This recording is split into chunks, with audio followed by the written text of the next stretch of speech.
تا حالا شده ماشینت بی دلیل گاز بخوره یا تأخیر توی گاز خوردن داشته باشه یا حتی مصرف بنزینش یه دفعه بالا رفته باشه؟ شاید مشکل از یه قطعه کوچیک ولی فوق العاده مهم توی موتورت باشه، سنسور دریچه گاز. این سنسور در واقع مغز پدال گاز ماشینته. وقتی پاتو روی پدال گاز فشار میدی، این سنسور میزان باز شدن دریچه گاز رو تشخیص میده و به کامپیوتر ماشین میگه چقدر سوخت وارد موتور کنه. حالا اگه خراب بشه چی میشه؟ دور موتور بالا میمونه، ماشین کپ میکنه، مصرف بنزین بالا میره و حتی ممکنه توی هوای سرد ماشینت خاموش بشه.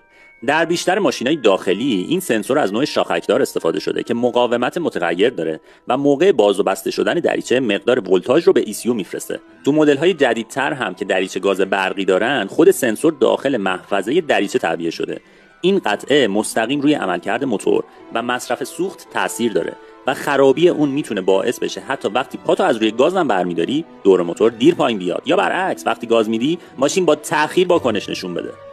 برای تشخیص خرابی این سنسور کافیه به علائم دقت کنی: کپ کردن تو دور موتور 2500 تا 3000، بالا موندن دور موتور، مصرف زیاد سوخت